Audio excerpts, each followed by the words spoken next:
냉전 종식 이후 각국 군대에서 설자리를 잃어가던 전차가 부활할 조짐을 보이고 있다. 이슬람 국가를 비롯한 테러 조직이나 무장 세력과의 비정규전이 늘어나면서 수십 톤에 달하는 둔중한 전차를 일선에서 물러나게 하는 사례가 늘어났다. 하지만 러시아의 쿠림 반도 점령을 계기로 대규모 전면전 위협이 다시 부각되면서 미국과 러시아, 유럽 국가들을 중심으로 신형 전차 개발 또는 기존 전차의 성능 개량 움직임이 활발해지고 있다. 여기에 4차 산업혁명 기술을 접목하려는 움직임도 있어 전차의 시대는 당분간 계속될 것이라는 전망이 힘을 얻고 있다. 미 해병대의 MLA-1 전차가 훈련을 위해 이동하고 있다. 미 해병대 제공. 미국 등 서방 국가들은 기존 전차의 성능을 높이는 작업에 중점을 두는 모양새다. 미국은 에밀 에이브럼스 전차를 개발한 뒤 성능 개량을 통해 MLA-1, MLA-2, MLA-2 SAP를 일선에서 운용해왔다. 1979년부터 생산된 에밀 전차는 105mm 포의 가스 터빈 엔진을 장착, 시속 72km로 달릴 수 있다. 열화우라늄을 이용한 복합 장갑과 레이저 거리 측정기, 탄도 계산기 등을 갖춰 야간에도 전투가 가능하다. 이후 성능 개량을 적여 포탑 전면 장갑 두께가 강화됐다. 1986에서 1992년 생산된 MLA-1은 120mm 포와 화생방 방호 장치를 장착, 공격력과 방어력을 높였다. 이 같은 성능 덕분에 1991년 1차 걸프전에서 MLA-1으로 무장한 미국 기갑 부대는 T-72 전차로 구성된 이라크군을 상대로 대승을 거둘 수 있었다. 1992년 생산된 MLA-2는 MLA-1의 통합 전술 지휘 체계와 전차장 전용 열상 조준기를 장착했다. 최종 개량형인 MLA-2 SAP는 신형 가스 터빈 엔진과 컬러 디스플레이, 고속 무선 통신 장치 등을 탑재했다. 복합 장갑도 경량화되어 무게도 MLA-2보다 줄어들 예정이며 내부 장비들을 LCD 디스플레이로 통합해 전차 무게가 1에서 2톤 정도 감소할 것으로 예상된다. 러시아는 1차 걸프전에서 T-72 전차로 무장한 이라크군이 미군의 MLA-1에 참패하면서 신형 전차 개발의 필요성을 절감했다. 하지만 경제난으로 전차 부대가 축소되면서 신형 전차 개발도 어려워지자 기존 전차 개량으로 선회했다. 그 결과물이 바로 T-90 전차다. 1995년부터 생산된 T-90은 러시아 전차 특유의 원형 포탑 대신 서방과 유사한 각진 모서리를 가진 포탑을 장착하고 있어 외형적으로도 눈에 띄는 전차다. 기존과 동일한 125mm 포를 사용하지만 5km 떨어진 목표물을 파괴할 수 있는 대전차 미사일을 함께 사용해 화력 향상을 꾀했다. 1000마력 디젤 엔진을 탑재해 연비를 높였으며 전장관리 체계와 자동 추적 장치 등을 장착해 전투력을 높였다.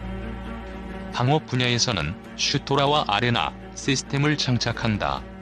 슈토라는 대전차 미사일이 날아오면 연막과 레이저 교란 등을 실시해 전차를 보호한다. 아레나는 50m 전방에서 대전차 미사일을 요격한다. T-90을 대폭 개량한 T-92M은 신형 주포를 탑재해 사거리를 2km 늘렸다. 전용 탄약실을 만들어 탄약과 승무원을 분리, 승무원 보호 능력을 높였다. 1200마력 디젤 엔진을 탑재해 기동력을 향상시켰다. 독일 육군의 레오파르트-2A7 전차는 우수한 성능을 갖고 있으나 2030년대에는 미래 전장 환경 변화에 대응할 신형 전차로 대체될 전망이다. 위키피디아. 독일의 경우 1980년대 레오파르트-2 전차를 생산해 운용했지만 냉전 종식 이후 전차 운용에서 한계를 드러냈다. 당초 레오파르트-2 전차를 대체할 레오파르트-3 전차를 개발할 계획이었으나 냉전이 끝나면서 취소됐다. 레오파르트-2의 성능 개량은 A4 수준에서만 계획되어 있었다. 일부 개량이 이루어졌지만 장비 교체 대신 기존 장비의 문제점을 개선하는 수준에 그치면서 다른 전차와의 성능 격차가 벌어졌다. 이 같은 상황은 2013년까지 계속됐으나 우크라이나 위기로 독일은 레오파르트-2 전차의 성능 개량을 가속화한다. 그 결과 레오파르트-2A7이 등장한다. 레오파르트-2A7은 시가지 전투에 초점을 맞춘 전차다. 지능형 신관을 탑재한 고폭탄을 사용해 매복한 보병 부대와 교전할 수 있도록 했으며 원격 사격 통제 체계를 채택해 승무원이 전차 안에서 기관총을 사용한다. 급조 폭발물 작동을 방해하는 전파교란 장비도 탑재했다. 하지만 독일은 이에 만족하지 않고 프랑스와 함께 신형 전차를 개발하는 방안을 추진하고 있다. 우크라이나도 T-64 전차를 개량해 일선에 배치했다. 우크라이나군은 동부 지역 분리주의 반군 진압 과정에서 180대의 전차를 잃었다. 야간 투시 장치가 없다 보니 러시아의 지원을 받은 반군의 T-72B3 전차에 밀릴 수밖에 없었다. 이에 따라 우크라이나는 위성항법 체계와 디지털 무전기, 최신 연령상 장비 등을 갖춘 개량형 T-64 전차 100여 대를 만들어 육군에 배치했다. 기존 전차의 개량과 더불어 신형 전차 개발 작업도 본격화되는 분위기다. 장비 추가 장착을 위한 공간이 부족해 기존 전차의 추가 성능 개량이 쉽지 않은 현실을 감안한 조치다. 신형 전차 개발에서 가장 앞선 나라는 러시아다. 러시아는 T-14 아르마타 전차를 생산해 장기적으로는 T-72와 T-80 전차를 대체할 예정이다.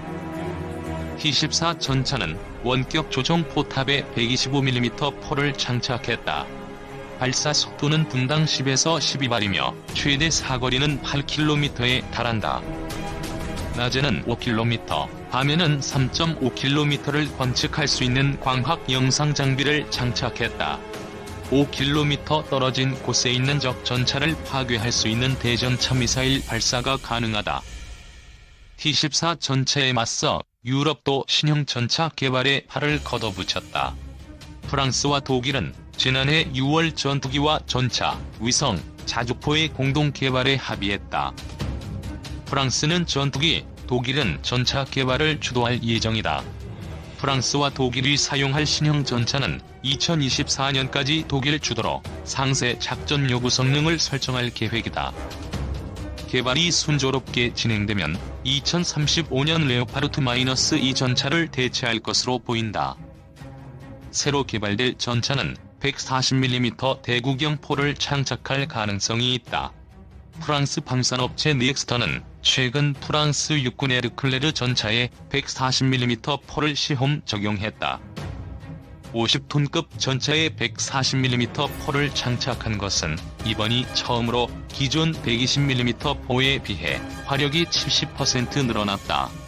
반면 시가전에서 사용이 제한을 받을 수 있다는 우려도 있어 실제 적용 여부는 미지수다. 스텔스 설계가 적용된 원격 조종 포탑도 거론된다.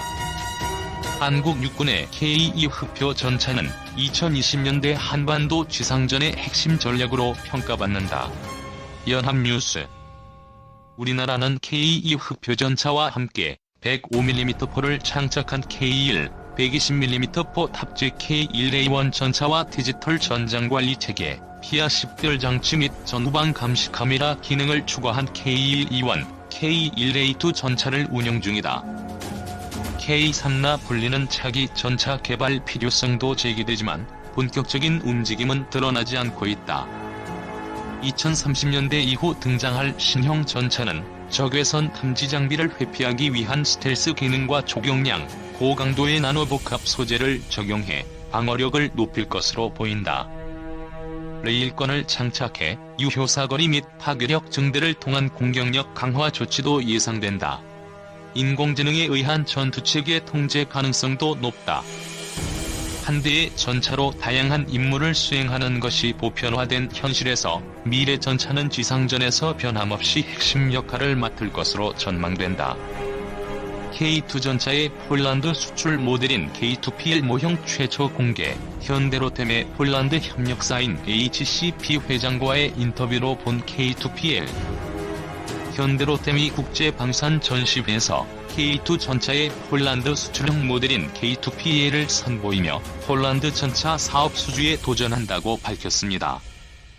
현대로템은 8에서 10일 3일간 폴란드 킬체에서 열리는 제28회 국제방위산업 전시회에 참가한다고 9일 밝혔습니다.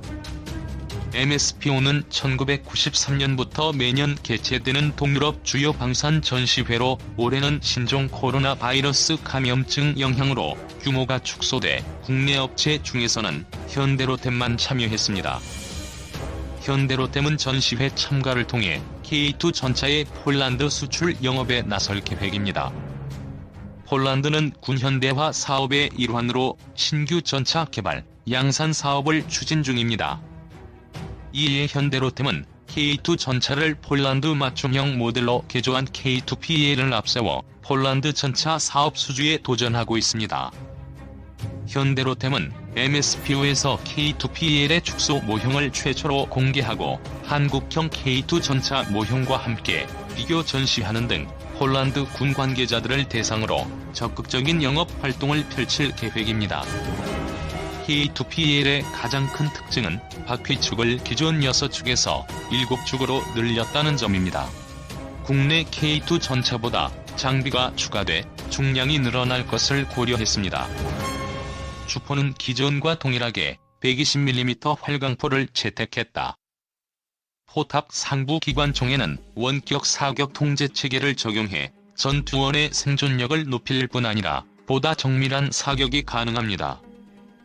또 전차로 날아오는 투사체를 요격하는 능동 파괴 체계와 전차의 전후좌우 시야 확보가 가능한 360도 카메라 등 현지 요구사항에 맞춰 다양한 사양을 갖출 예정이라고 밝혔습니다. 현대로템은 지난 2008년 터키에 K2 전차 기술 수출을 이뤄내는 등 K2 전차의 글로벌 경쟁력은 이미 입증된 바 있다며 K2PA는 폴란드 신규 전차 개발 및 양산 사업에 최적화된 모델로 향후 사업 발주 시 수주까지 이어질 수 있도록 최선을 다할 것이라고 말했습니다. 현대로템 측은 터키에 제안한 알타이 탱크와 유사한 K2PL 프로그램 개념을 기반으로 한 다른 비즈니스 모델을 권장한다는 계획입니다. 이는 폴란드 측에 폴란드 육군의 전차 요구사항에 합의하고 폴란드 산업계와 설계하며 한국은 장비나 필요한 문서와 기술을 제공한다는 계획입니다. 로템은 기술 문서 형식뿐만 아니라 폴란드 생산 라인에 대한 수년간의 공동 작업이라는 형태로 기술을 이전한다고 합니다. 폴란드의 디펜스24는 작년 현대로템의 폴란드 협력사인 HCP 회장과의 인터뷰를 통해 K2PL의 생각을 밝혔습니다. 이 인터뷰에서 K2PL 관련 부분만 발췌해서 살펴보겠습니다. 질문: MBT가 전장에서 계속 중요한 역할을 할까요? 질문: 많은 전문가들은 더 가벼운 차량이 점점 더 중요한 역할을 할 것이라고 믿습니다. 무거운 추적 플랫폼이 필요하다고 생각하십니까? 대답: 특히 중부 및 동유럽의 운영 환경에서 그렇습니다. 10에서 15년 전까지만 해도 MBT의 하락 가능성에 대해 많은 논의가 있었으나 이제 전차로의 복귀는 기본적으로 모든 유럽 네이토 국가는 아니지만 대부분 국가에서 이루어집니다. 그리고 유럽군뿐만 아니라 미군도 전차에 대한 잠재력을 확인하고 현대화에 박차를 가하고 있습니다. 최근의 전차 무용론에 대한 논의는 무겁고 장갑이 달린 추적 플랫폼이 여전히 전장에서 매우 중요한 역할을 하고 있음을 분명히 보여줍니다. 우리는 앞으로 무인 전차 플랫폼이 점점 더 많은 작업을 맡을 것이라는 점을 알고 있지만 대부분은 아직 개발 단계에 있습니다. 서비스를 시작하더라도 잠시 동안은 재래식 전차와 상호작용해야 합니다.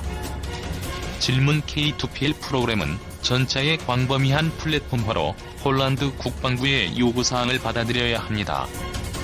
대답: 우리의 제안에 대한 세부 사항은 국방부 또는 심지어 정부 차원의 결정에 따라 달라질 것임을 기억해야 합니다. K2PL 팀으로서 우리의 임무는 프로젝트 구현을 위한 최적의 경로를 준비하는 것입니다. 최종 요구사항과 전차 프로그램의 일정에 따라 제한 구성이 다를 수 있지만 어떠한 경우에도 우리는 한국으로부터의 광범위한 기술 이전을 가정으로 합니다. 가장 시간이 많이 걸리는 요소는 폴란드산 부품의 통합일 수 있습니다. 이 작업의 특이성은 특정 요소의 생산을 폴란드로 이전하는 것보다 더 오래 걸릴 수 있음을 의미합니다. 우리는 관련 결정으로부터 약 4에서 5년이 걸릴 것으로 예상하고 있습니다. 그러나 당분간은 기술 분석과 대화가 오갈 것입니다. 우리는 국방부의 요구사항에 매우 유연하게 대응하고 있으며 어떠한 요구에도 잘 대비할 것입니다. 질문 K2 전차는 한국의 조건에 적합한 매우 특정한 구조입니다. 다른 서방의 최신 버전보다 약간 가볍습니다. 이것이 현대화에 대한 취약성을 드러내는 것은 아닌지, 또한 폴란드 지형 조건에서의 사용 가능성에 어떤 영향을 미칩니까? 대답 언급했듯이 무게는 약 55톤으로 약간 더 가벼운 전차입니다. 나는 이 디자인이 에이브럼즈나 레퍼드 이보다 폴란드 군대에 훨씬 적합하다고 생각합니다. 폴란드 군대는 항상 60톤을 넘지 않는 차량과 40톤을 조금 넘는 T-72 탱크를 사용했으며 T-72 전차는 여전히 폴란드 군의 대다수를 구성하고 있습니다.